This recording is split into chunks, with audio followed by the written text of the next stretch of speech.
Boa noite, Última Arca. Glória a Deus. Que bom estar reunido aqui em igreja. Como é bom a gente estar tendo esse tempo para honrar e glorificar o nome do Senhor, né?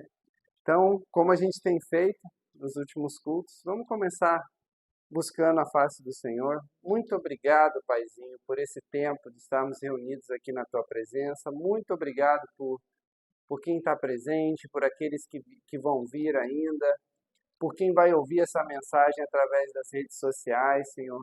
Senhor, que seja para a glória do Teu nome, para a edificação da igreja e para os interesses de Cristo, Senhor. Que seja um tempo de comunhão na Tua presença, que nós possamos, Senhor, ser edificados através da Tua palavra, que nós possamos conhecer e prosseguir em Te conhecer, Senhor. E que cada dia mais, Senhor, nós possamos estar buscando um relacionamento íntimo e sincero contigo, Senhor.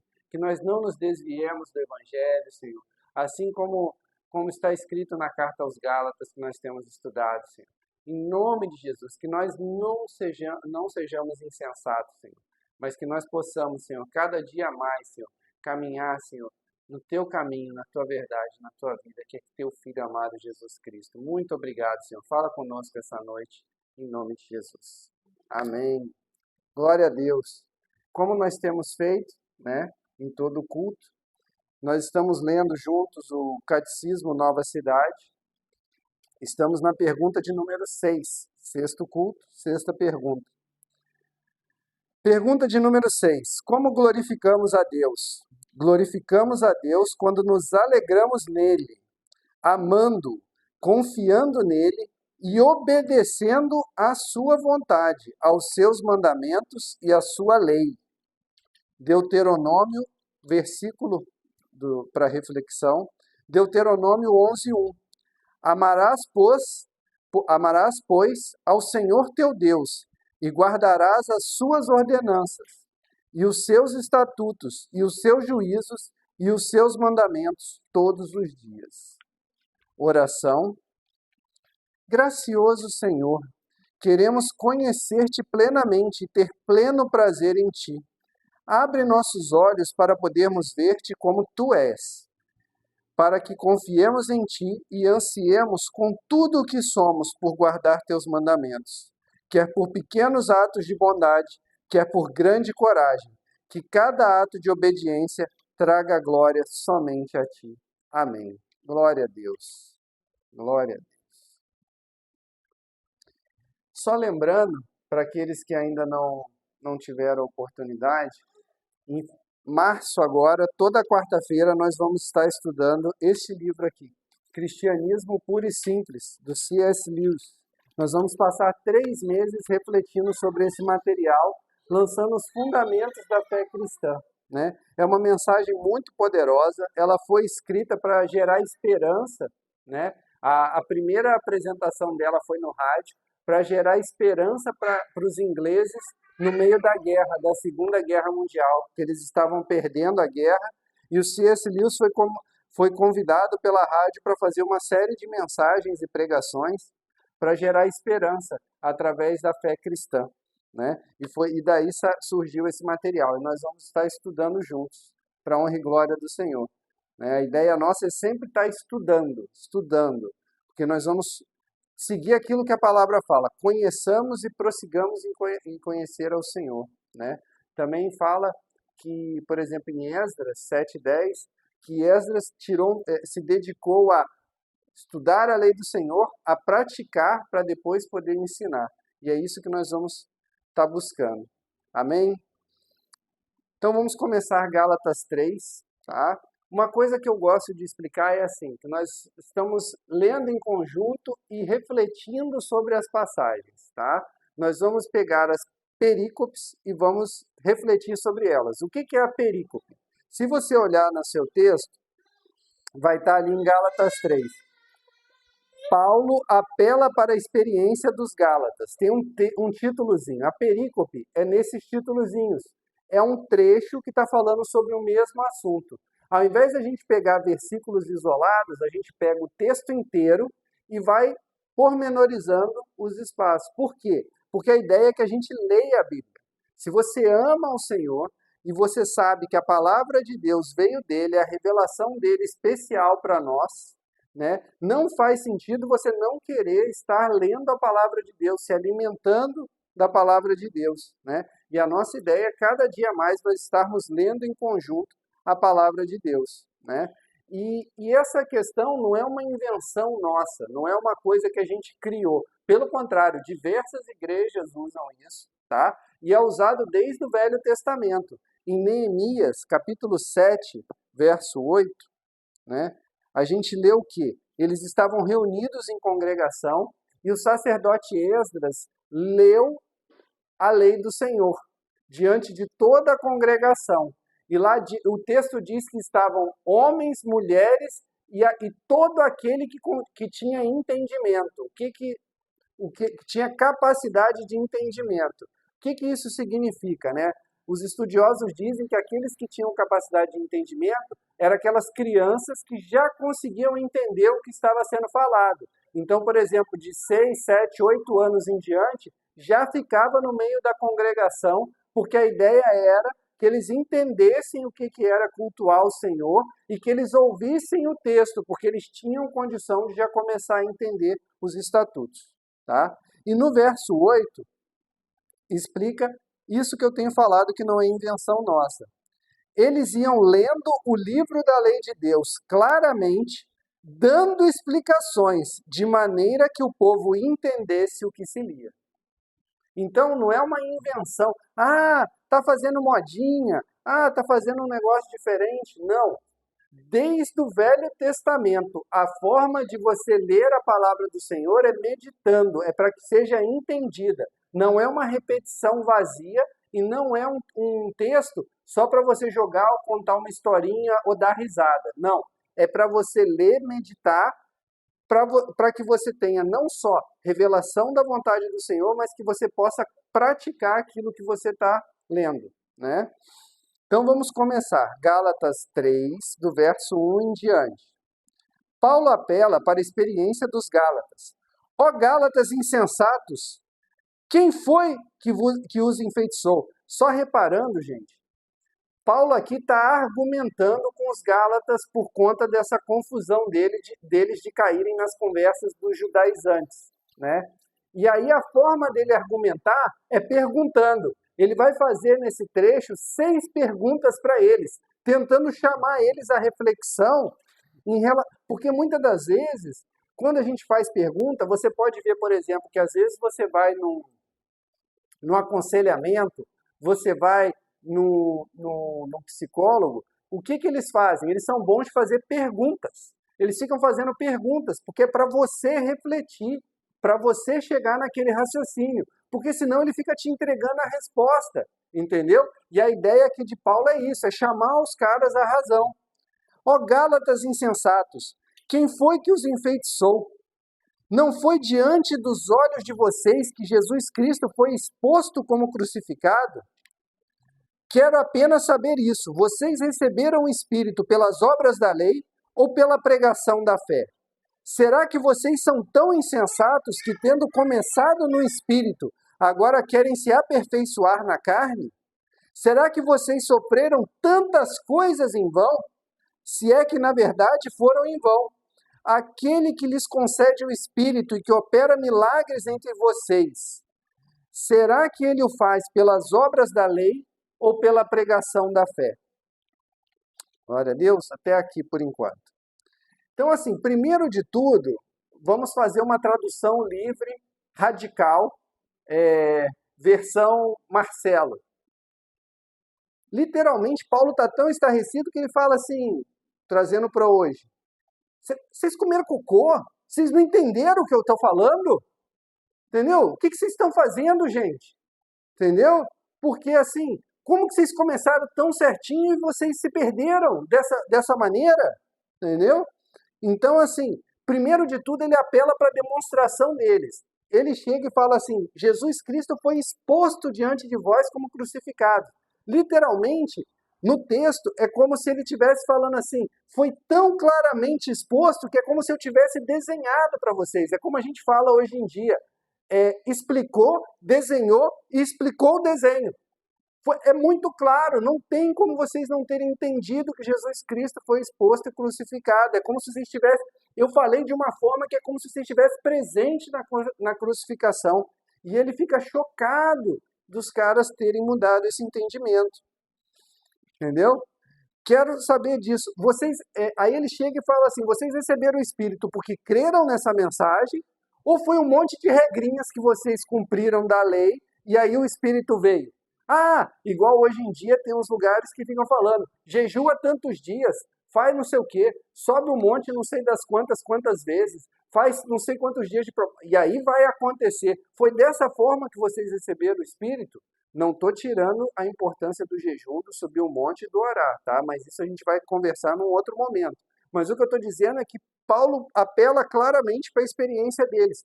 Foi fazendo regrinhas, fazendo uma receitinha de bolo que vocês receberam o Espírito? Ou foi mediante a fé na pregação, na mensagem? Né? E aí, vocês começam no Espírito e agora querem se aperfeiçoar na carne, entendeu? Então, assim, uma ilustração que eu li, e até recomendo esse material para quem puder ter, esse material é um box bem legal, chama Paulo para Todos, do teólogo N.T. Wright. E aí eu estava lendo a parte dos Gálatas. E aí ele fala de um equilibrista, mas aí eu vou trazer para o nosso contexto, porque é um equilibrista americano e tal. Mas ele fala o seguinte, que a ideia é mais ou menos essa, né? Que Paulo está estarrecido. Assim. É como se existisse um Grand Canyon assim, e tivesse uma corda no meio do Grand Canyon atravessando. E tivesse fogo, literalmente fogo atrás de nós. O que não é uma ilustração tão perdida assim, porque é o fogo do inferno que a gente vai escapar, né? Mas vamos lá. Então tem aquele penhasco assim, aquele canyon, e aquela cordinha ali. E tem um cara que ele é infalível no equilibrismo. Ele é infalível. E ele vai salvando. Ele já salvou milhares. O fogo está vindo e ele foi passando. Ele já passou milhares de vezes carregando a galera nas costas e não falha nenhuma vez. Até que você escuta umas conversas fiadas de uns vendedores ambulantes que estão ali junto. E aí você pega e fala, tá bom, eu vou. E aí você começa a ir.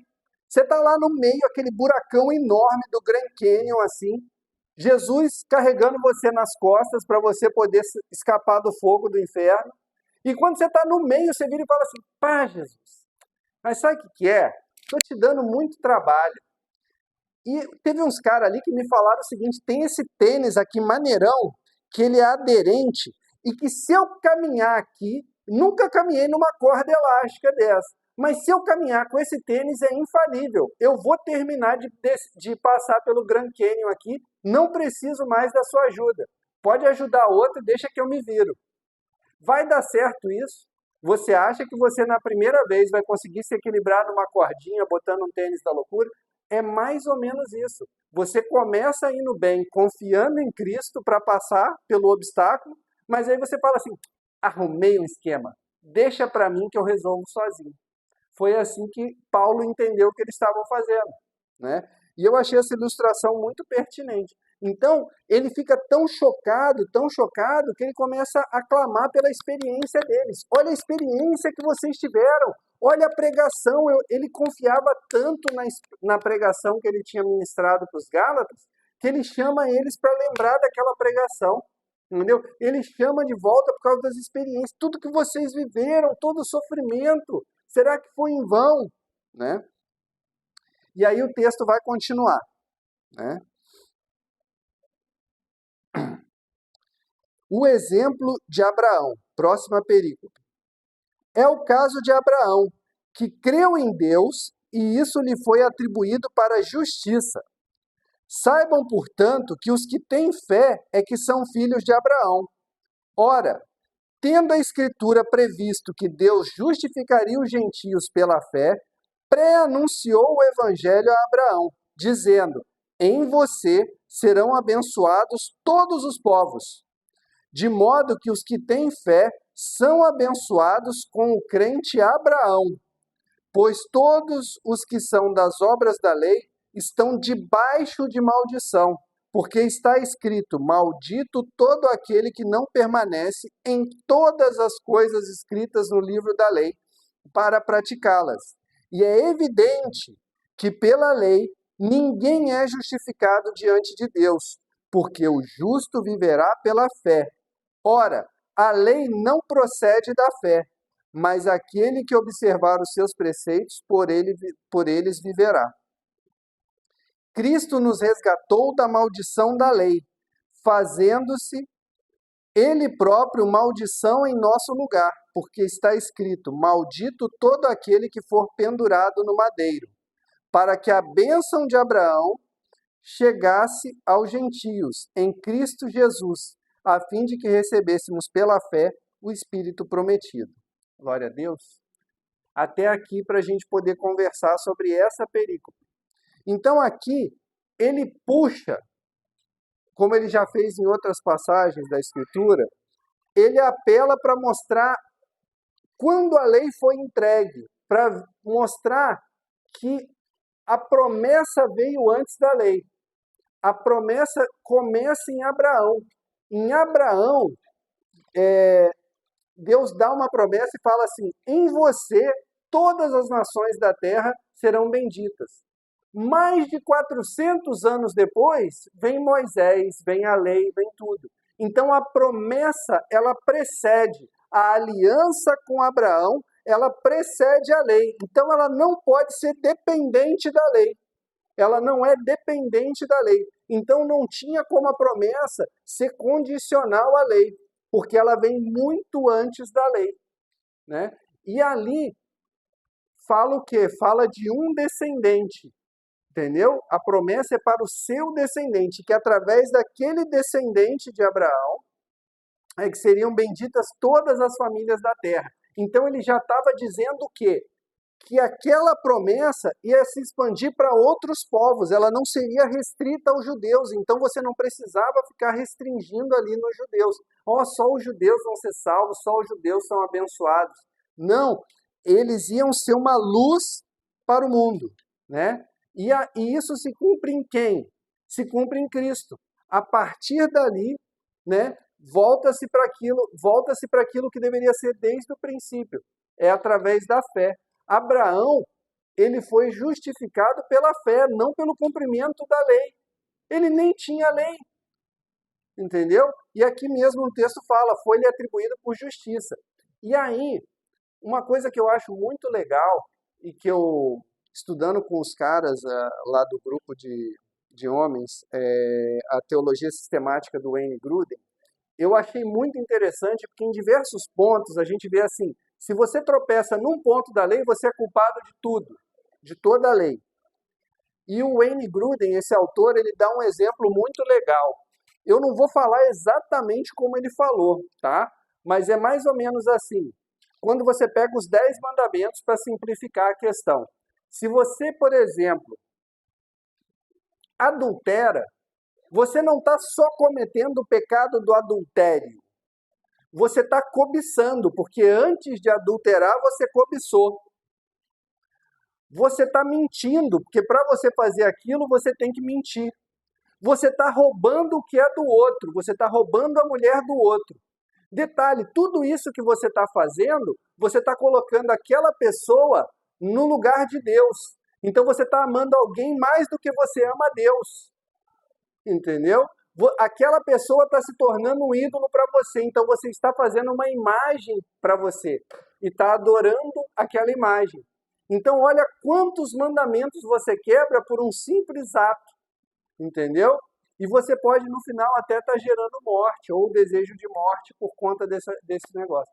Então assim, não existe um pecado isolado. O caráter moral de Deus cerca todos os mandamentos. Então acaba que quando você tenta viver pela lei, você vai tropeçar em alguma parte dela e vai ser como aquele efeito dominó, você vai tropeçando nela inteira, né? E além disso, a lei apontava para o sacrifício salvífico. A lei, ela tem 4 pontos fundamentais. Ela tem 4 questões para nós. Uma delas é o quê? Ele vai falar agora, daqui a pouco, da motivação do porquê que veio a lei. Mas uma delas era mostrar justamente isso, que por nós mesmos nós não conseguiríamos cumprir toda a lei.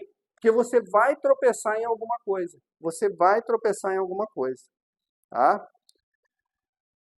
E aí um outro ponto é que os judaizantes, eles sempre falavam o seguinte: quando você se circuncida, você vira da família de Abraão. Você vira judeu e aí você é salvo. E aí Paulo fala o quê? Não, Abraão foi salvo pela fé. A marca de que você é da família de Abraão não é uma marca na carne. A marca que você é da família de Abraão é porque você tem fé. Entendeu? E é esse o ponto aqui que ele está chegando, que ele está falando assim, gente, vocês entram na família de Abraão pela fé. E é isso que vocês têm que manter, vocês têm que perseverar na fé e não pelas obras. Não vai ser pelas obras que vocês serão justificados. Amém? Vamos continuar o texto. A lei não pode invalidar a promessa.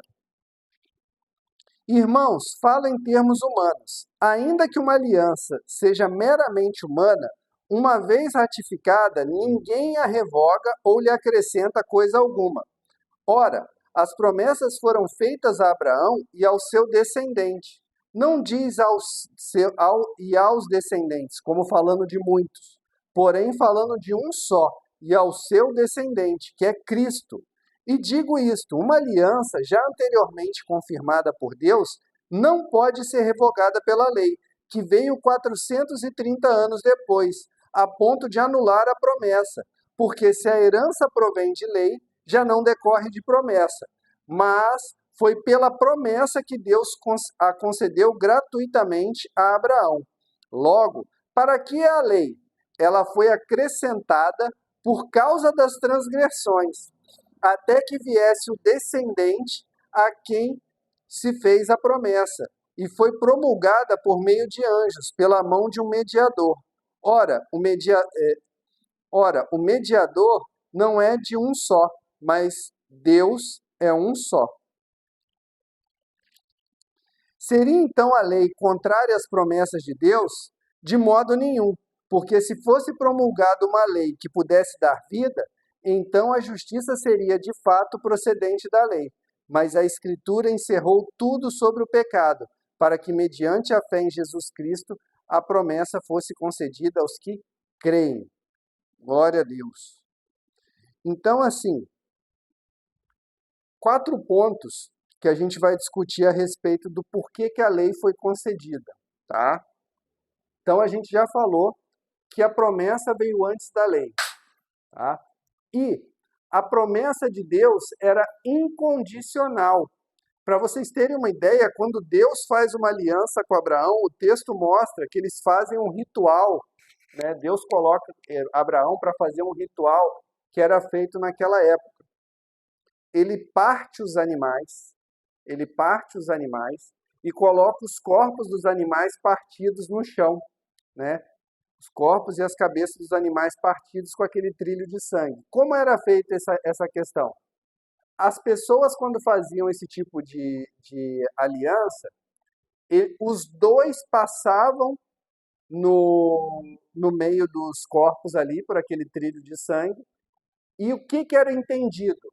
Se eu não cumprir a minha parte no acordo que eu fiz com você de aliança, que aconteça comigo o que aconteceu com esses animais. E aí Abraão prepara tudo e Deus se demora para vir. E tal. Até que Abraão, ele tenta, vem os bichos tentar comer, ele espanta os bichos e tal, não sei o quê, o texto prossegue. Chega uma hora que ele cai no sono. E quando ele cai no sono, o Senhor vem em forma de fogo e passa no meio dos animais. E aí só Deus passa. Por quê?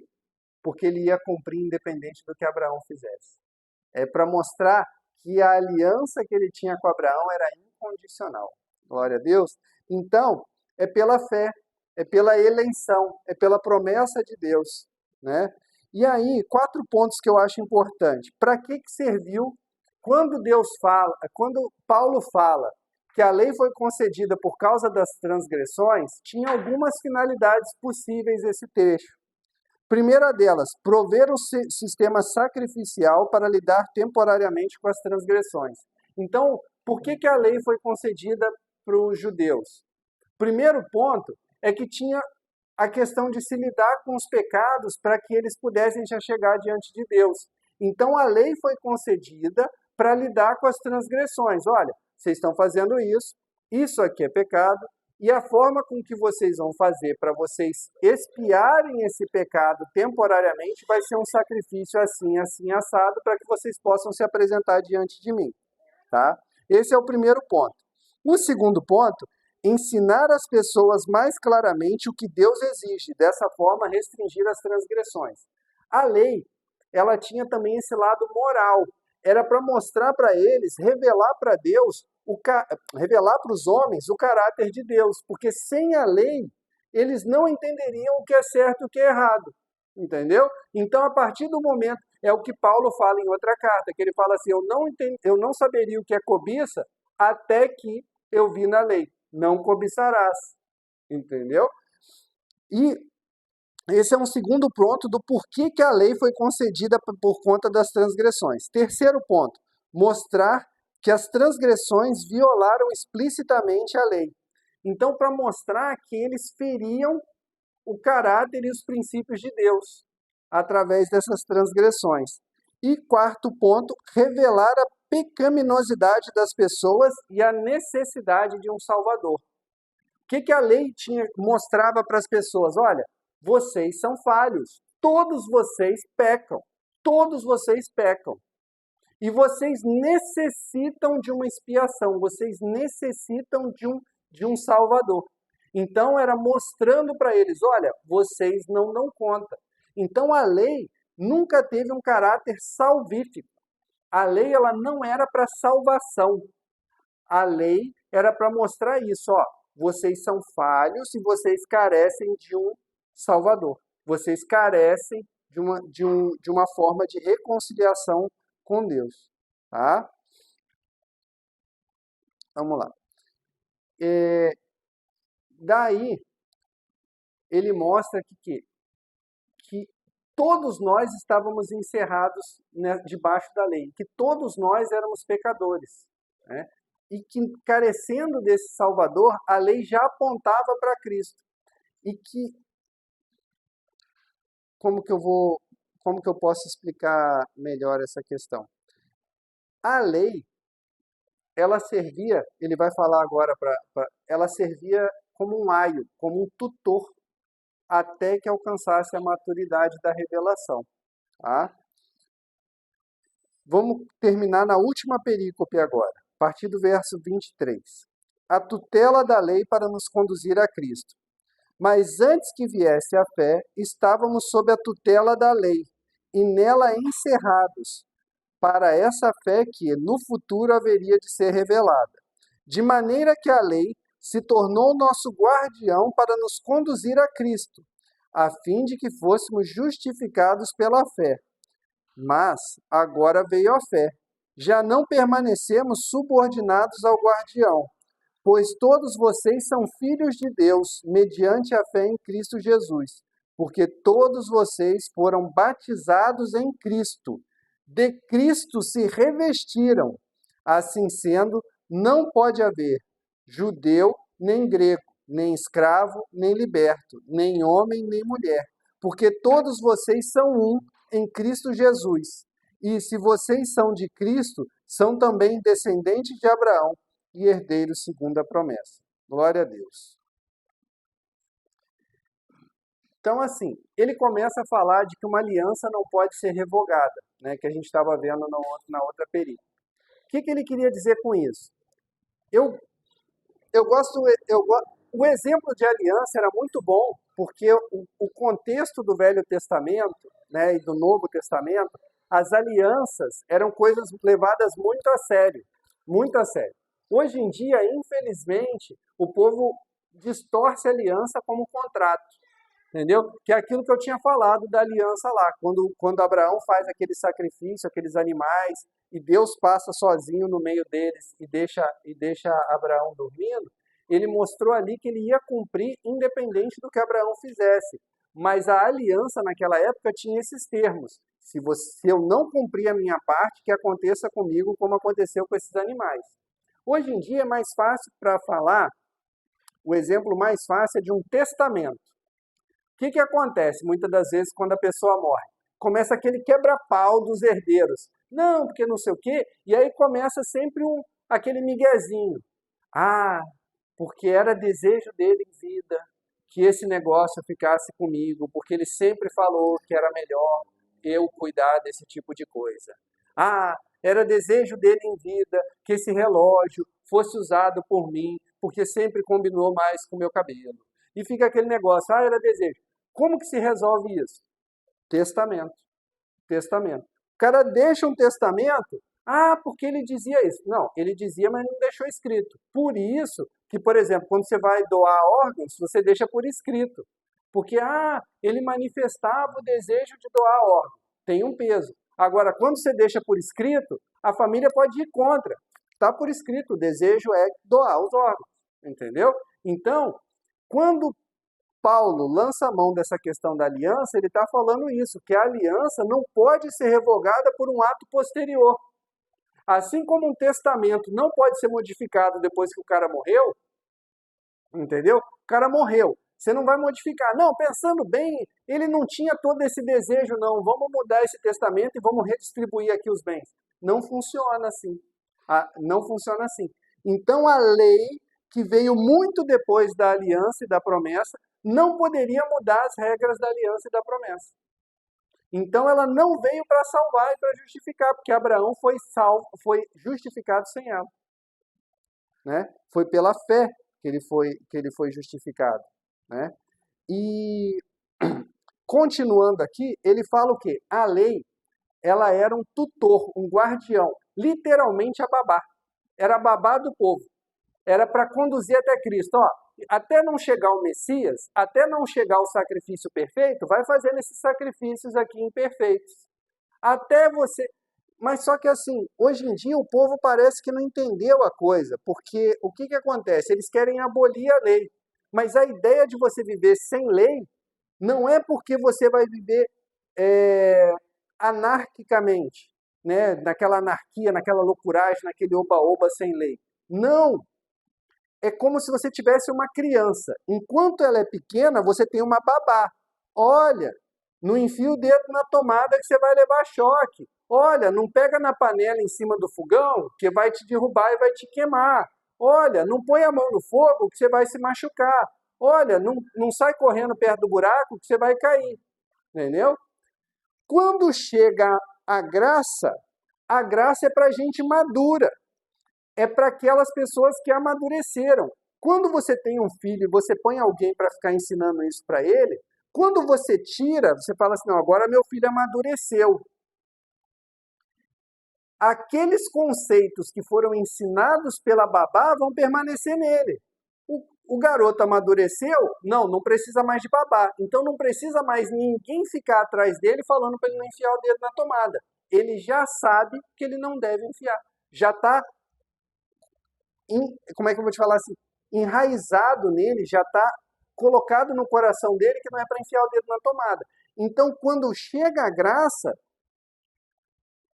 a lei é inscrita no nosso coração. A gente passa a viver a lei de uma forma mais plena.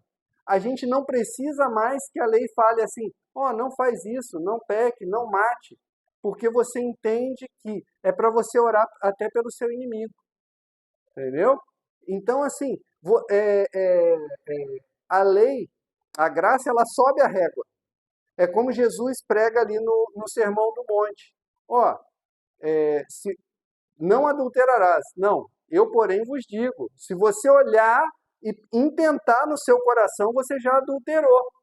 Entendeu? Então a régua subiu em tudo, em tudo, em tudo. Então sobe na questão da questão do adultério, do homicídio. Ore pelos seus inimigos, orem pelos que você abençoem aqueles que te amaldiçoam, Entendeu? Da mesma forma, por isso que quando uma pessoa pega e fala, por exemplo, assim, ah, mas o dízimo é do Velho Testamento. Perfeito, é do Velho Testamento mesmo. É do Velho Testamento mesmo. Apesar de que Jesus não fala para parar. Jesus, quando ele confronta os fariseus a respeito deles se gabarem de dar o dízimo até do endro, do cominho e da hortelã, ele chega e fala assim, tá, vocês ficam fazendo isso, mas vocês esquecem de fazer misericórdia. Continuem fazendo isso e também exerçam a misericórdia. Então ele não fala para eles pararem de fazer o que eles estavam fazendo, ele acrescenta. Então, se no Velho Testamento você tinha dízimo, oferta e esmola, por que que no Novo Testamento, com a graça, todas as outras coisas aumentaram, mas no Novo Testamento, com a graça, a gente vai ser menos generoso do que no Velho? Ah, não, generosidade é uma coisa que, não, a graça não é tão generosa assim, entendeu? Por isso o entendimento, por exemplo, de mordomia. É quando a gente estava cantando hoje, né? Quando Jesus fala, assim, pois, todo aquele que dentre vós não renuncia a tudo quanto tem, não pode ser meu discípulo. Então, assim, quando ele fala isso, é porque, na verdade, a gente tem que ter um entendimento de que nada é nosso, nós somos apenas mordomos. Tudo Deus concede para nós, né? Não é uma, então, assim, só para comentar um desses aspectos da lei. Então, quando a gente chega no estágio da graça, gente, a gente subiu de nível. A gente subiu de nível. Então, assim, não é que a lei é errada. Pelo contrário, Paulo fala que a lei é santa, ela é boa, entendeu? Só que ela era uma babá. Ela era as regrinhas. Agora, com o Espírito em nós, que nós andemos numa revelação superior. Que a gente possa orar pelos inimigos, que a gente possa dar outra face, que a gente possa ser mais generoso, que a gente possa ter uma vida de comunhão verdadeira. É isso que você estar andando na graça, na maturidade do Espírito, né? E o que ele quer colocar aqui? Quando ele fala, por exemplo, que no batismo nós nos revestimos de Cristo, é mais ou menos o que aconteceu no Éden. No Éden foi prefigurado esse revestimento. O homem cai, vê que está nu, vai lá e, meu Deus, o que eu vou fazer? Estou com vergonha. Tece lá umas folhinhas de figueira, amarra, põe aquelas folhinhas lá, que ia acabar apodrecendo e caindo tudo, e ele ia ficar com vergonha. E aí Deus vai lá e fala assim, não, vai lá, chama atenção, disciplina, mas pegue o quê? Faz um sacrifício. Ele sacrifica um cordeiro e reveste ele com e reveste o homem com a pele, já prefigurando o sacrifício perfeito de Cristo. Quando fala que nós somos batizados em Cristo e que nós nos revestimos dele, literalmente nós pegamos a pele do cordeiro e colocamos por cima de nós. Quando Deus olha para nós, revestidos de Cristo, ele vê todo, por isso que fala que não tem mais homem e mulher, porque diante de Deus é tudo Cristo. Ele olha para nós revestidos de Cristo, é como se a gente colocasse uma armadura assim com o formato de Cristo, entendeu? E ele olha para nós e ele vê Cristo, Cristo, Cristo, Cristo, Cristo, Cristo, Cristo. Então, por isso, não é que acabou, agora todo mundo vai fazer tudo igual, não sei o quê. Não, todo mundo tem que doar igual, porque todo mundo agora é rico. Não, não é que... tanto é que em outra carta, por exemplo, Paulo vai falar do papel do escravo e do senhor, Paulo vai falar do papel do marido e da esposa, ele vai diferenciar. O que ele está dizendo aqui é que quando nós nos revestimos de Cristo para a salvação, perante Deus, todos nós somos iguais. Perante Deus, todos nós somos iguais em valor. Deus pagou o mesmo preço pela vida e pela salvação de cada um de nós. Ele pagou com o precioso sangue do seu Filho, do Cordeiro perfeito. Então, é isso que ele quer dizer aqui. E aí a gente pega e se reveste de Cristo, mas depois pega e fala assim, mas eu acho que eu sei um jeito melhor de fazer. E aí é onde entra esse pessoal judaizante. Não existe isso, gente. É Cristo e mais nada. é aquilo que a gente viu no sábado passado.